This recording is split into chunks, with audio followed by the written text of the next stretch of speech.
Welcome back, everybody, to another edition of Next Week with Jeff Durbin. I am Jeff Durbin. Encourage everybody to go to endabortionnow.com. That's endabortionnow.com. Go there, get signed up with your church to go out and to save lives, to preach the gospel, and to work together with Christians globally to bring an end to the injustice of abortion once and for all. Also go to YouTube and to Amazon Prime and watch the film Babies Are Still Murdered Here. Encourage everyone to make sure you like, watch, share and everything all across the internets this episode. Very excited about our very special guest. He is a friend of mine, somebody I really admire. He is a sharp dude. He is Dr. Ben Merkle. He is the president of New St. Andrews in Moscow, Idaho. Also, just by the way, as a side note, if you are thinking about an amazing Christian education, if you are graduating high school, going into college, trying to consider what to do, you need to go to New St. Andrews for sure. I can't say good enough things or enough good things about New St. Andrews. We're going to have Dr. Ben Merkle on to talk about coronavirus, COVID-19, private education. Welcome, Dr. Merkle.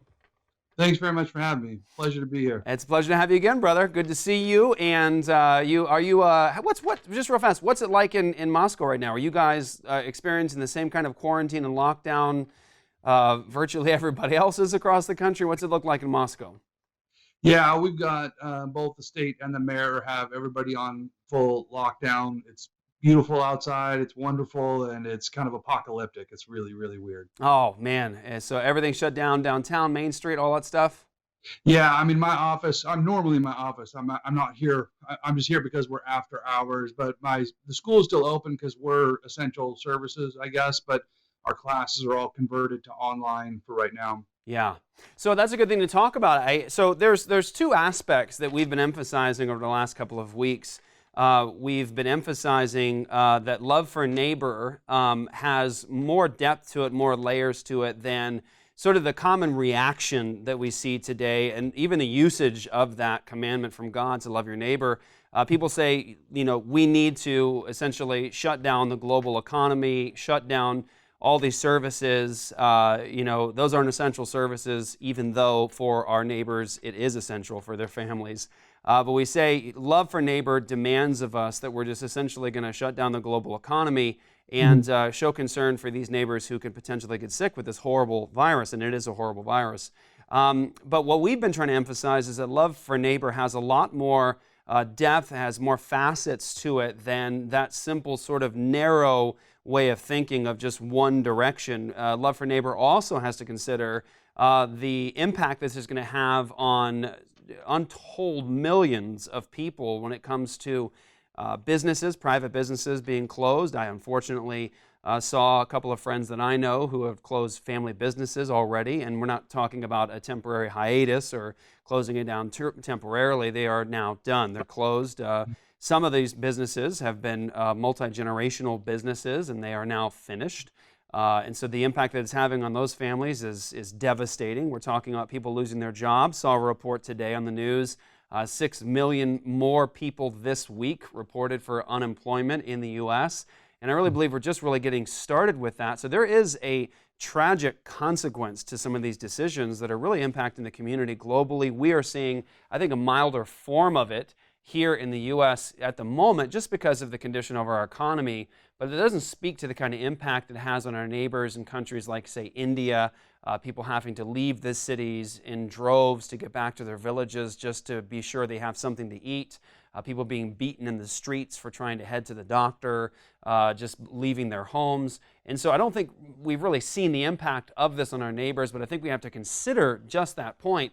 Love for neighbor demands that we think about all those facets, and we love all of our neighbors. But one of the things that I was thinking of, Dr. Merkle, and I think I even announced this, I may have done it on Apologia Radio, I said that when you think about the impact that this is going to be having, we have to consider certain kinds of businesses or types of industry. For example, I mentioned gymnastic studios, art studios, karate schools, dance schools, those sorts of things. I ran a martial arts school, a very, very, very successful martial arts school for a long time and taught other people how to do it.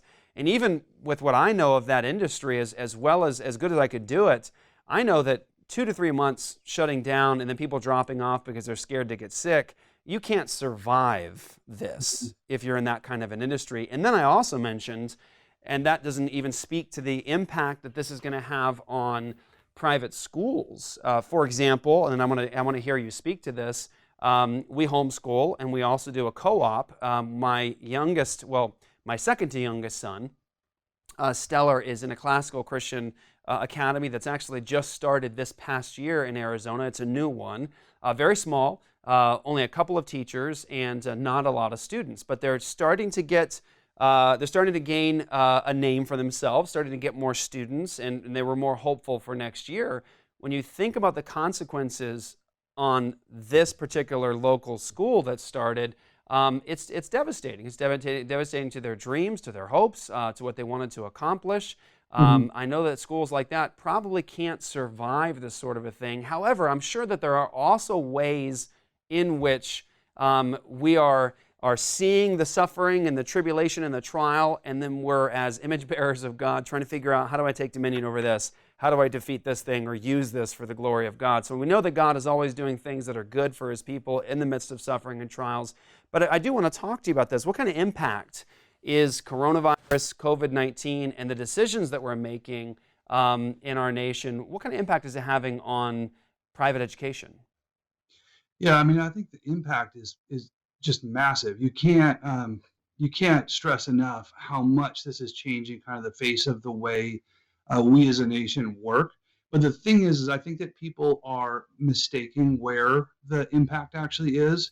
So if you think about it for a moment, like, we're a people who for a long time have just on principle objected from the idea of a state-run education system. Mm-hmm. But if you think about it right now, the state has the power to shut down all schools. And then if you say, but that hurts our financial situation, they say, well, that's okay, because we'll take care of that with these federal benefits. Right. And so if you want to not be on the federal money, there's no way to, well, it's not that there's no way, but they're trying to make it so that there's no way for you to stay independent in your convictions, because you're either a state school or you're state funded through all of these dole outs that happen. And if you don't avail yourself of those, they just shut everything down and then fund it again through their emergency relief. I mean, there are billions and billions and billions of dollars that are right now just going out to all of the schools to keep them afloat. But nobody is noticing that as soon as you take that money, you're on the hook. Wow. You have to answer to the federal government. Wow. And so it's really interesting, just as a college right now, watching my email is just this nonstop thread of people breaking down all of the federal money that we can get through this crisis. And so it's a crisis, right?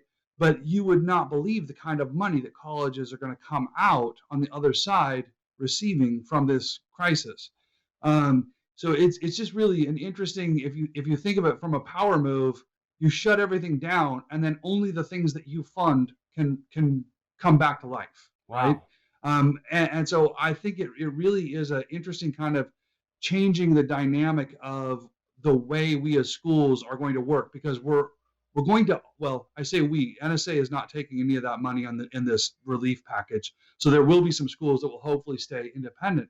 But what you're finding is just more and more, there's really no difference between public education and private education. It's just a matter of in what way the federal money got there, but all the strings are still attached and everybody's going to answer to it. And I think that the way this is playing out is making that even stronger. Yeah, there's the famous saying from a very nefarious source, never let a good crisis go to waste. And they are really taking advantage of that. And I think you're seeing two things, at least in higher ed, and I suspect it's happening elsewhere as well.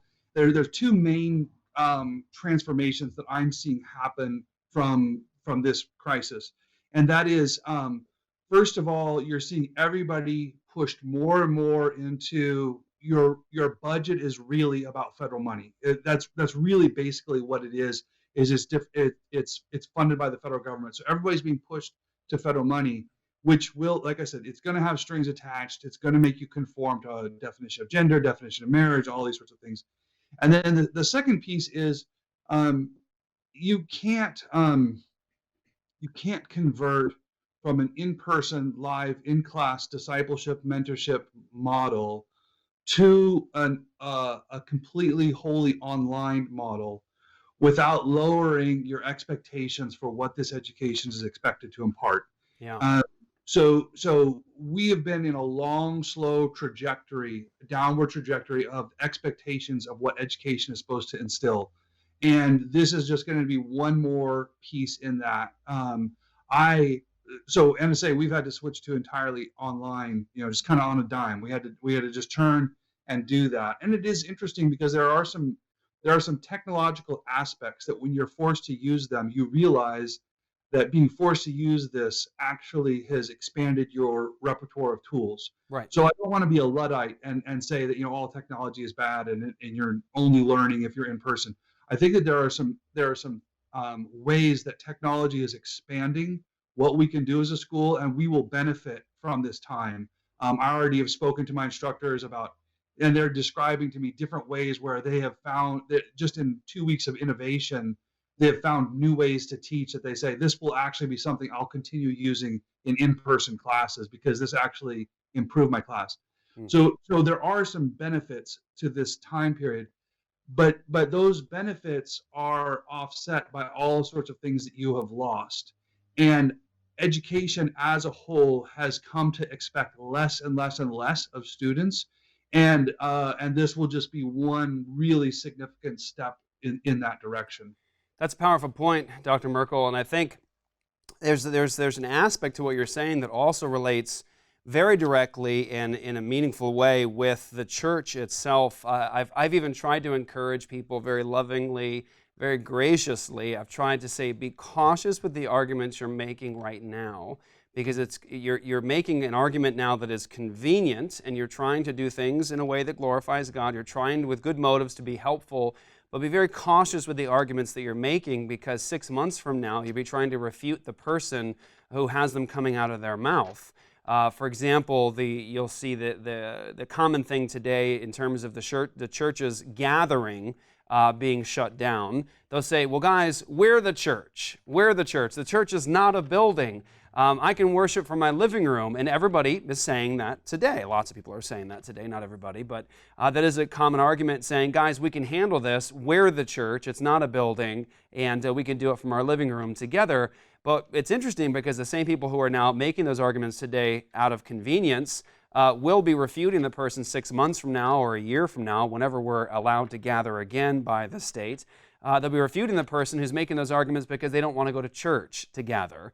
And so it's interesting how there's a complexity to this that has to be understood, that there are meaningful aspects and important aspects, and I would say God-ordained aspects, to say even the gathering of the church together, that technology can't necessarily, it can't answer really the principles that God calls us to when it comes to the gathering of the body, taking communion. I even saw, Ben, I couldn't believe this. A local church had told people on the live stream that for communion they could just find what was accessible to take communion together. So, like, if you don't have the bread and wine, just find something that's accessible to you at the moment, and let's do it together. So you start to see how there's this erosion of biblical principles and biblical truth when it comes to these aspects of technology, because there could be an aspect to it that's a wealth aspect that we say, that's really great, and I learned something from this trial. For example, I have seen some churches saying things like, hey, we're learning a lot from this, of the kind of impact we can have globally and outside of our own local body by using this technology. And what I say to that is, that's fantastic, guys. I'm glad you're finally catching up, because that's right. You can have a massive impact with this wealth, and that's good. But there's another aspect, Ben, that I thought was interesting, as I know of a local church that's actually a really large church with a large campus. They've got well over 1,500 people in a service, and I saw their service come up on the Lord's Day, and it was their morning service. That's rather, I've spoken before, and it's a very large service, and there was only 150 to 200 people watching on the live stream. Isn't that interesting? You know, you see that it doesn't actually accomplish what we're supposed to be accomplishing as we gather together. There's ways that this can really, really damage us, and it's a powerful thing to consider how it's even damaging private education. Yeah, it really is a problem. I mean, so I think technology is great as a supplement, and the more that we are forced to use that tool and learn how to supplement better what we're doing, that's definitely a plus. But you can't say that eliminating the main thing and just replacing it all with supplement is a step forward. It just isn't. Right. So we can improve what we're doing by getting better with the technology, but the we have had for years, ask a graduate from 20 years ago and ask a sophomore today at NSA, what is the best thing about being at our school? And they're going to say it's the community. It's the fact that you're involved in the lives of these people, and all of that is taken away by this moment. Mm. But I think that one of the things that I think that we really need to notice, and this is I think this is the most significant thing that I'm seeing happen right now, and it's not so much something that's happening right now, it's a thing that is being revealed by this moment, is the way that we have become a different kind of nation with regard to our decision making. And I think that we've had 10 or 20 years of the way that we have responded to controversy and social media, and the way the news has worked, and the way that the church has adapted itself to the way that media and social media inflame controversy. And what's happened is that we've really trained ourselves to react to the dog whistle with this idea of it's this mythology of this idea that you need to get out ahead of an impending controversy by sort of throwing yourself, impaling yourself in front of everyone quickly to show them how serious you are about something. And so this particular instance, I, I'm not a virus denier, but I kind of think that when it's all said and done, the data for coronavirus is going to live inside of what would be maybe a large flu year for us. Right. So this isn't that much larger than anything that has happened to us in the last 20 to 50 years. It's just that it has been marketed in a very particular way, and that we have felt like it's been weird to me seeing how, as things started to come out, seeing how everybody raced to try to get ahead of it by being more dramatic in the adaptations that they were going to make. Right. And the sort of the virtue signaling, the shaming of your neighbor who's not social distancing, it is creepy weird. It is just creepy weird. And we have been turned into a different kind of people, and it's revealed in the way we respond to a crisis that is not really a crisis, but we are running and screaming over something that's actually a lot smaller than what we're making out to be. And I don't want to minimize the fact that I know that this is actually truly impacting people with real physical illness, but that happens every single year, and we haven't crippled a nation over it. That's. I'm so glad you and I haven't even spoken on this yet, or maybe even heard each other speak on it yet. But that's precisely my conviction: is that yes, it's serious, it's deadly, and it is horribly sad when people die or they're really battling this on the one side of the spectrum where they're really feeling the physical impact of it. But we live in a fallen world. We're supposed to have Christian presuppositions, and Christian presuppositions would take into account that it's a fallen world and people get sick and they die, and that we have annual numbers of communicable viruses, sicknesses that we have to contend with annually, and we have to weigh in the balance the neighbors who will be impacted by this, dramatically impacted by these decisions for long periods of times, with those who are sick now. We have to put all that into context. And you brought up a great point, Dr. Merkel, and that was the fact that this is being used to really bring about some dramatic shifts in society and culture. And I didn't even consider that point. I'm glad you've helped us to understand that. I consider that point of the schools that are receiving this money who are now on the hook because you're receiving money from the state. And that is a powerful point to consider, is how will that dramatically shape the future of education when you have that kind of additional control and authority, because with money comes responsibility. And that's how I think it will be wielded. I think you're right about that. Yeah, it's I think it's Robert Borton's friend at Classical Conversation always said, with the shekels come the shackles. Yeah. You take that money and there will be, you don't think about it at the moment that you're cashing that check, but they're going to come back around and they're going to say, okay, now you need to answer. You need to answer to our set of priorities, and you're going to have to follow our agenda. Right. And this is, I think, one of the things that we've lost. And maybe we can end it here, Dr. Merkel. And I'd like to hear you tell everybody how they can get connected to NSA and maybe get started. I think that we fail to think today as Christians, generally speaking. We fail to think about the future itself. And you can look at Christian history. You can even go to places like Northern Ireland or the Republic of Ireland or Scotland, and you can see, even as these churches were being built, or all over Europe, believers were building church buildings that they knew they would never actually worship in. They were building foundations and erecting the edifice, all this stuff, and it was their children's children that ultimately were there worshiping in this place.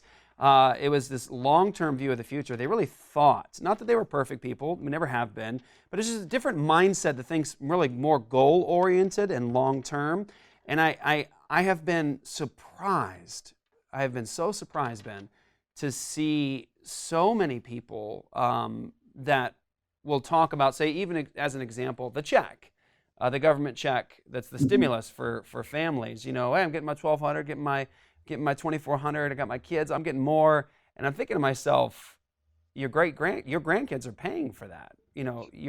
That's not money that's dropped out of the sky or was real gold behind it, or there's nothing. That's you're mortgaging your children's future, and that's money that somebody's paying.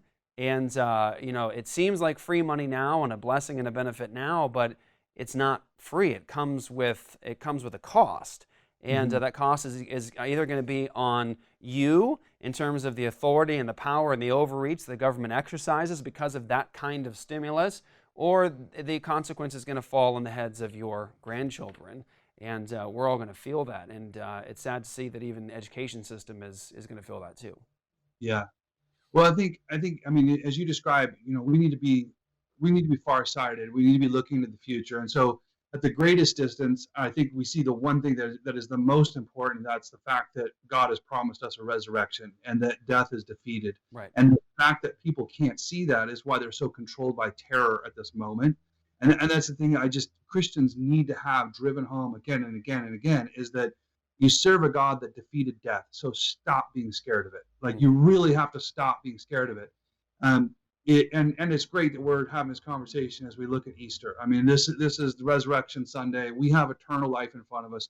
So quit being scared of sickness, disease, and death, because it's won, we've won, and that's the whole point of the gospel. And we have eternal life in front of us. And then once you have that sort of fixed in your far horizon, and that's the ultimate goal that you're pointed at, then that sort of orders everything that comes towards you from there. Because one of the things that I think we see right now is just this expectation that it's the government's job to provide us with bread, to provide us with health, to provide us with, and that's just not the way it is. We're free men. We're not slaves. We serve Christ, not Caesar. And so jobs, bread, all of those things, they come from God, and they come from God working through his people, creating wealth. The government doesn't distribute wealth. We grow it out of the ground ourselves. We need to not feel like we are waiting for the government to give us that money. Because when you live that way, the government grows larger and larger, and you become a slave. That is how it's going to work. And we need to think as free people during this time. And I think that then filters down to then how you think about education. What is your education pointing you to? What is your purpose in life? Are you here to have a particular job, to live with it as a cog within that machine, or are you a free person growing up to love and serve God? Now you know why I love Ben Merkel. Dr. Merkel, thank you very much, brother. Where can people go to get connected to New St. Andrews? Yeah, definitely. Just visit our webpage, nsa.edu, and because of this moment, we normally have prospective student weekends, throughout the spring, where students can come and visit and experience our school. But because we're all online, we're now going to have online prospective student weekends. So if you go visit right now, next week, you could sit in on classes, be a part of classes, get a feel for what NSA is like, well, not what we're really like. It's just a virtual tour of the school, and you could sit in on classes and get a little bit of a taste for what it's like. But we'd love to have you, and love to have you for next year. All right. Thank you, Dr. Merkel, very, very much, brother. Look forward to seeing you soon. So much. Really great to talk to you. Thank you, brother. All right, guys. Man, I love that guy. You hear that, Pastor Luke? Yeah? That's good stuff. All right, guys. Stay with us. We'll be right back. Pastor Luke and I are going to talk a little bit about all of this. Make sure you guys like and share and do all those button things. Make sure everyone sees what's going on. Let them know about what Dr. Merkel just said to us. We'll catch you right here on the other side of the break, right here on Next Week with Jeff Durbin. Thank you for watching.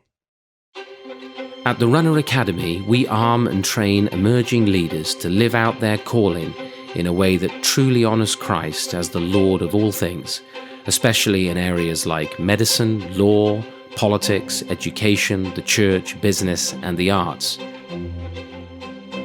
The Runner Academy is hosted at the EICC Centre for Reformational Culture, an environment that provides a healthy balance of work and rest, and that stimulates creative discussion for engaging with and shaping culture to the glory of God.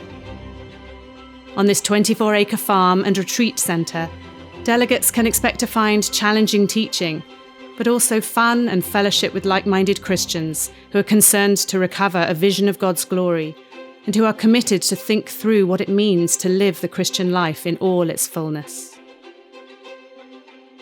Apply today and get equipped to face the critical issues of our time with a deep, rich, and joyful confidence in the Lordship of Jesus Christ over all life and culture.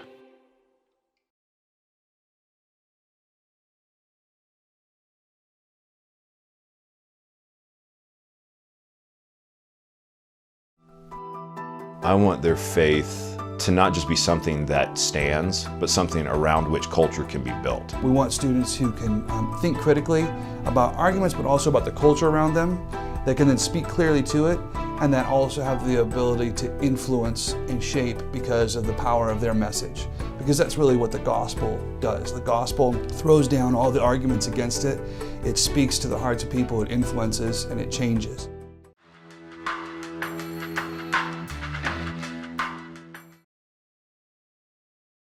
The goal for New St. Andrews College, as it trains its students, is not to make people who will be able to go out and just get jobs, people who will just be bricks in the wall of our society. The goal for New St. Andrews College is to make students into men and women who will really impact culture.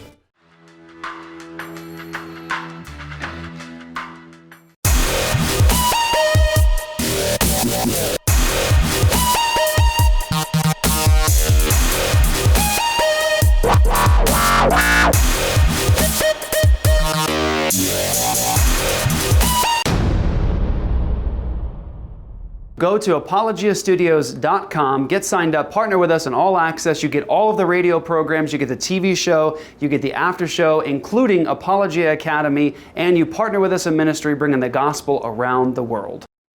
All right, everybody, welcome back to Next Week with Jeff Durbin. I'm Jeff Durbin. That is Luke the Bear right there, Pastor Luke. Hi. And thank you guys for joining us. I was just saying to Luke during the break that I've never had a conversation with Dr. Merkel that he didn't end up blowing my mind or just saying something utterly profound. Yeah, he's ridiculous. I love that guy.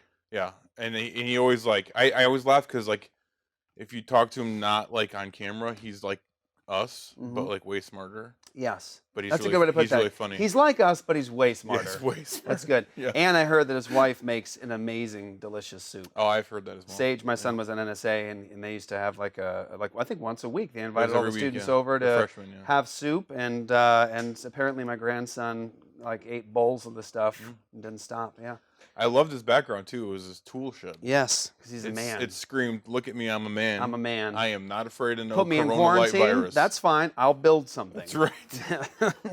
So I think that obviously we're in a very difficult time, but it's also a time I think that I love what Ben said there is that we're not supposed to be fearful of death. Right. And a lot of this is driven so much by fear. And I think we're supposed to be thinking about this in a principled way and not a reactionary way. I love how Dr. Merkel, like I told you, used the symbol of impaling, like, you know, trying to get ahead of a crisis, immediate impalement. Like, I mean, impale myself and virtue signal and that sort of a thing. And please forgive me if you feel like I'm talking about you. I probably am. No, I'm joking. I'm not. And I'm not saying that necessarily all Christians are responding to this crisis in that way, but I meant what I said when I think that the challenge here is that we don't think with like a goal-oriented mindset as much anymore, right? Right. And a lot of that has to do with eschatology, but not all of it. In terms of eschatology, the view of end times, where we just want to get out of here. Like, for example, the Jim Baker buckets, Basta, like that whole thing. Okay, so That's the mindset of the person who's just thinking about, I'm out of here. Yeah, exactly. Now, people can say, like, eschatology is we can disagree, and the answer is, yeah, of course, it's adiaphora. Like, you got to have Christ returning, physical resurrection, final judgment, of course, but eschatology does have a dramatic impact, because if you get people thinking like only about them, if they're conditioned to only think about this moment, and I could be out of here at any moment, and not thinking about 10 generations down into the future, then it doesn't really hurt to receive a lot of money today that you won't have to pay back, but your grandkids will. Yeah. Because maybe we'll be raptured out of here anyways. Yeah. I'm not saying that's the single driving force or the main problem, but we're not goal oriented and to think about the future and the kinds of devastation, the types of devastation this is going to have on us, right, and our lives, and of course our children. I didn't even think about that. Did you consider that? Did Ben talk to you about that? The fact that the private schools and schools are receiving government money. No, I didn't know that. That means that you're going to have now the state saying, all right, we've given you all this money. Do what we say. So we own you now. And that's a powerful thing. Because I was thinking more in terms of this destroying so many private education centers and Christian schools who just can't hang with it. I mean, think about like a public school system. I mean, like right now, all of our schools they're closed. They're close to the end of the year. I think so, yeah. I think so. Well, I know there are states that have officially said we're closing schools through the end of the school year. But that's a state-run education system. They're receiving government money. They can do that and say, we'll come back next year. But you can't say that to a private Christian school or one like Stellar's school that's just getting off the ground. You can't say, no problem, I'll be back. It's like, no, they're going to shut down. Yeah. And so I was just thinking about it in terms of the fact that this is going to destroy so many great private, small private Christian schools and other private schools.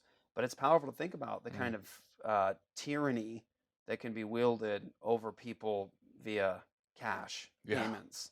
And it's interesting to see the kind of impact. Like the more and more you think about the government decisions that have been made and are being made right now, the more you see the consequences, like real consequences. Like we were just talking during the break about the fact that the government doesn't seem to remember that they only receive money to operate from small businesses.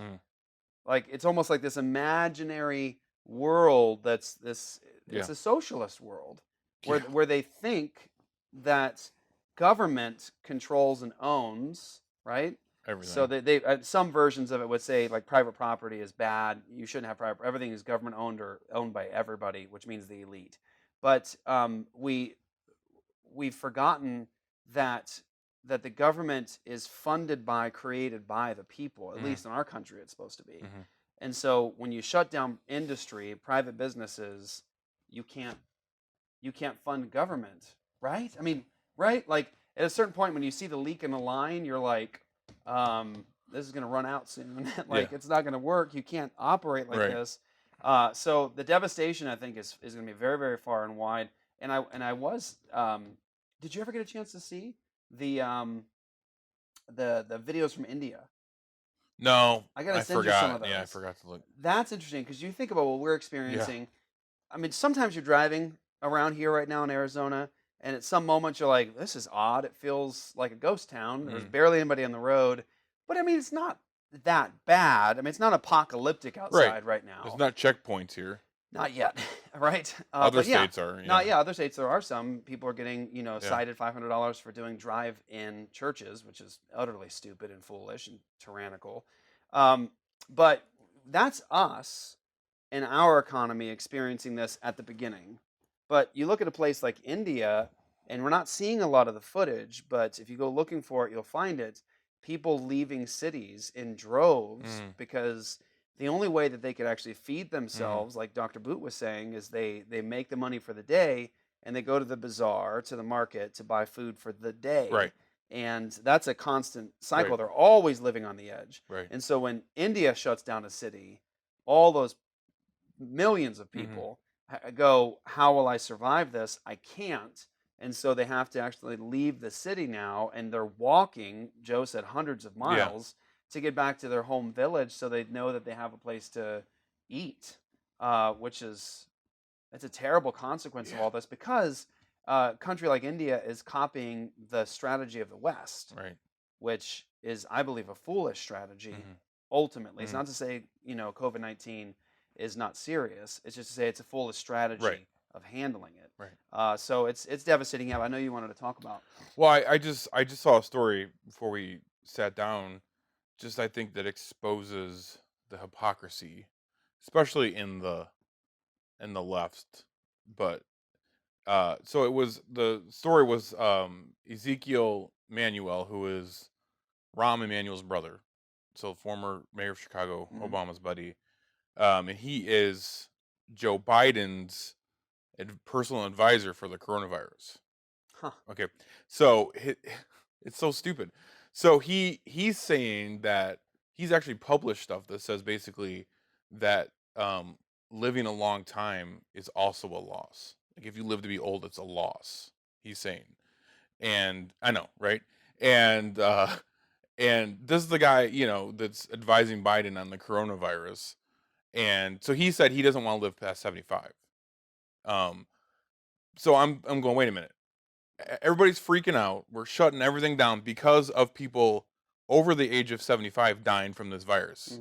That's who the majority of the people that are dying are old people. People with multiple underlying health conditions. Right. And so I'm sure he's pushing for, these massive shutdowns and everything for people that age, but he doesn't even want to live that long. Right. And he says it's a loss to live that long anyways. The inconsistency. Yeah. And so I just saw it and I was like, come on, like why are we not seeing the massive hypocrisy in that worldview and stuff coming from that direction? Right. Massive inconsistencies. Yeah. And I don't know if I could stress something, and I know that you and I feel the same about this. If I could stress something, this is not a matter of just sitting to say, like, which team should I be on here? Right. Like, and there's a balanced position here that actually acknowledges the concerns Both. every Yes, direction. exactly. So I don't think you should fall off the edge either direction. I think you need to take a balanced perspective. So it's not about just simply winning a debate point or having the best argument. It's considering the consequences. Exactly. That's the major issue, is that there's real lives that are being impacted by this. I mean, we talked on the radio program, which I recommend for everyone to go look at. We had Dr. Joseph Boot on to talk about coronavirus. It was an excellent show. I think very, very informative. But I talked about that day before I came into the studio to record. I passed this 2-mile long line of people in within a mile and a half of my house, getting food from the Salvation Army. A food line. You never see anything like that in my area. Yeah. And that was a week ago. And so, like, as time goes on, this starts to get a higher and higher impact. Because, like, okay, so like the seriousness of this, you take away somebody's job a week and a half ago. Well, let's be honest. Many people live paycheck to paycheck. Yeah. I mean, many people live paycheck to Right. paycheck. I don't know what the numbers are right now. I've seen them before, and it was substantial. Yeah. But if everyone's living paycheck to paycheck, the question is, well, how many of those people could have made it to the end of the week without a paycheck? Well, okay. Well, maybe there's some creative moves made or something like that, or you got family and friends. But in a short distance, that runs out. And there's also the aspect of the fact that not everybody can get the unemployment, and also the unemployment at times is inaccessible. So you might be weeks out from getting unemployment. So what do you do in the meantime? So at a certain point, real lives are affected by this, and you're going to see the impact in your communities. I mean, we just went through the article today, or at least I read from it. Yeah. The fact that they just posted 6 million more people unemployed this week. This week. That's this week. And we have people talking about shutting down their local economies through August, September. September. I saw one very reputable doctor in all of this who's trying to give strategy in this, and a lot of people listen to him, and he was saying we need to close down for like another 12 months.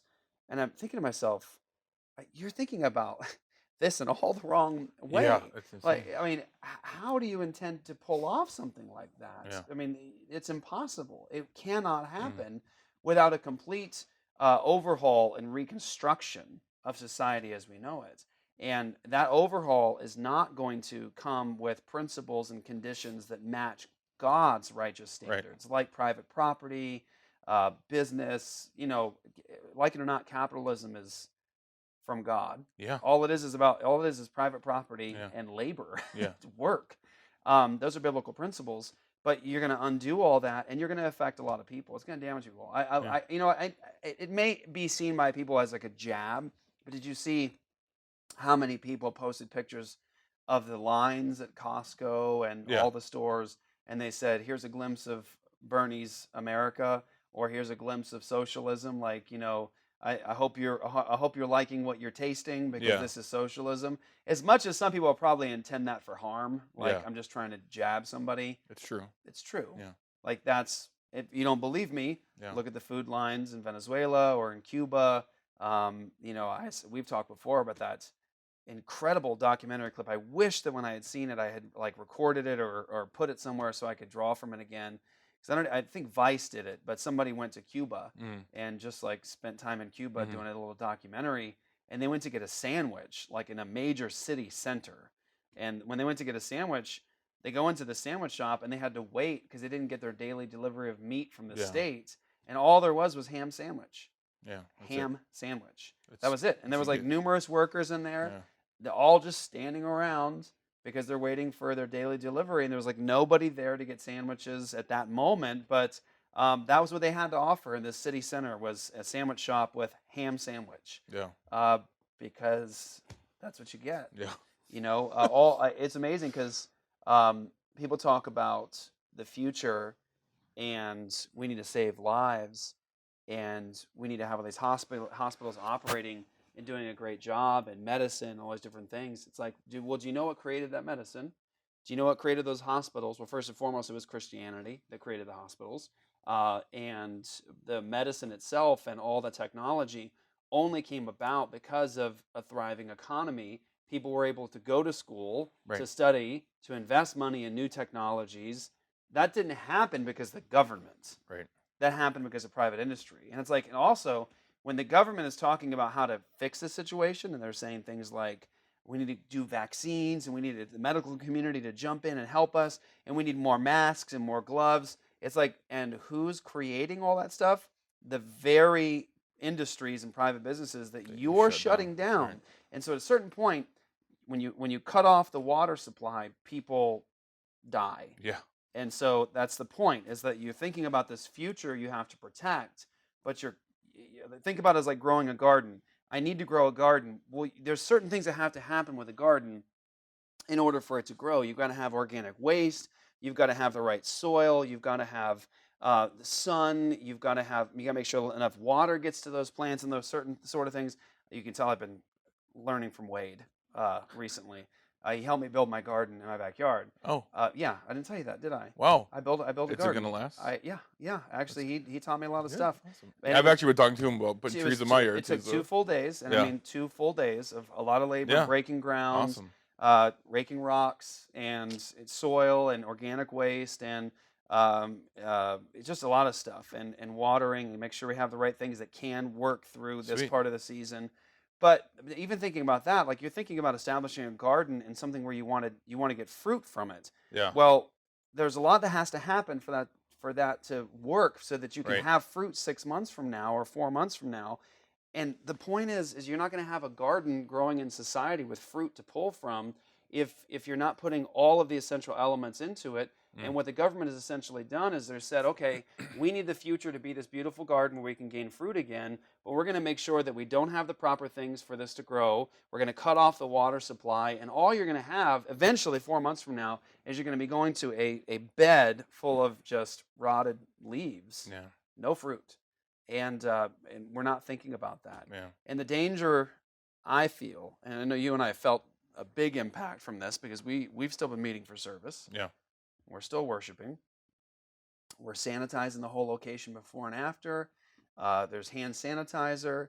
People are staying separate from one another. Nobody's shaking hands. Nobody's hugging. We're keeping, we're showing respect for one another, trying to protect one another. But when we've been trying to go through this and think about this principally, I'll just put it this way. It's been disheartening to see how many professing believers Yeah. seem so short-sighted Yeah. and are willing to impale themselves at Yeah. the beginning of a trial before having thought through all the implications. Right. Like, for example, I think, I can assure you that there will not be a gotcha moment from us, but I think that we get another 2 months down the road, 3 months down the road, 4 months down the road. I think there's going to be a lot of Christians that impale themselves very early on. They're going to say, I didn't think this all the way through. Yeah. I did not think about the consequences that this was going to have Right. on my neighbors. The very principle I was trying to apply is the thing that I neglected. So yeah, I think it's. I've heard Doug Wilson twice mention, and forgive me, I can't remember what the passage was. It was in Old Testament law, but he was saying that, according to God's standard of God's law, that when you take away a man's ability to work, you take away his job. Essentially, it's equated to taking his life. Mm. And I've heard him say it twice. I was like, oh man, that's so good. And I wish I remember where it was at. I have to go look it up. But I was like, man, that's so right. And because we've seen a lot of people say, well, I'd rather have my relatives alive than, or I'd rather not have dead relatives than have a job or whatever. It's like, yeah, but again, thinking long term, like this is going to take people's lives. You've seen the suicide rate Go up. escalating like crazy. People aren't gonna be able to survive. It's again just thinking long term, trying to weigh things in the balance, like Right. And that doesn't take away from the fact that people are dying from this virus. Right. Well, Dr. White, I think Pastor James did Yeah. a good job of discussing the fact that with Christian presuppositions, living in a fallen world, we're always having to make a cost analysis, right? Cost-benefit analysis. And we're doing it regularly, annually, and we've seemed to have forgotten that. It's not to say that there couldn't come down the pipe another Black Death or Spanish flu, a third of the population globally being wiped out. You're going to have to manage that kind of conflict in just different ways. Right. You're going to have to use wisdom, be balanced, and try to manage your personal circumstances wisely, biblically, with principle. But we're always making those cost-benefit analysis every day. Yeah. And I think it seems like so many of us have forgotten that with this. Now, I don't want to make accusations, but I fear that much of that neglect of the common way that we deal with these things is driven by the fear that the media has created. Exactly. The hype around it. I'm fearful of that because it's almost like you can say very cautiously, graciously, quietly, gently, yeah, but every year we have to contend with the flu that is killing. Look at these numbers. It's consistent. And then the first response is, so you're saying this is just the flu? It's like, no.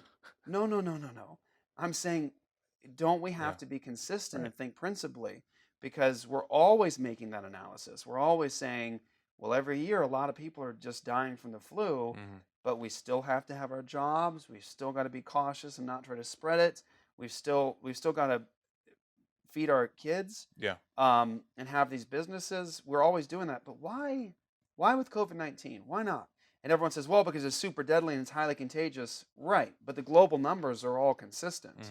We're looking at like 1% of mortality or substantially less, depending on how we want to work the numbers and how many people really have had this thing, this horrible, horrible virus. So how come? How come with COVID-19 we've decided to destroy families and kill the global economy? Why?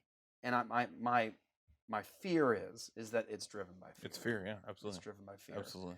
And not consistent thinking. So, Yeah. all right, good show. Yeah. All right. We Excellent. do also, by the way, I guess maybe we can make a formal announcement because this is the last episode before our plan. Oh yeah. Yeah, so we have a plan to actually give you more with Next Week with Jeff Durbin. Some exciting things. What did we call it to make the show more of a bonanza, extravaganza? What did we say? Like, what was the word we used? I don't remember. Basically, we are going to change the format a bit so that there is, it'll be a little longer in length, possibly. But there's going to be a lot more to Next Week with Jeff Durbin. Variety show. A variety show. I said bonanza. Bonanza! Variety show. So we even have plans, conversations of possibly bringing back the studio and putting it into Next Week with Jeff Durbin so that every time we have a Next Week with Jeff Durbin, you'll also get a new studio. There's a lot of people very happy right now. I know there's a lot of people happy about that. We're also going to have monologue again, dealing with current events. So we have all kinds of plans, more things than that we're still discussing and everything else. So be on the lookout for some new additions to the format of Next Week with Jeff Durbin. Might see some skits on the street with Pastor Luke. Maybe we can get Pastor James in here. I know he's always wanted to do. He's always wanted to be in an episode of the studio. And so maybe we can plug him in because that would be his dream. A Dr. Downer episode. That could be his character. It could be Dr. Downer. Yes, very, very good.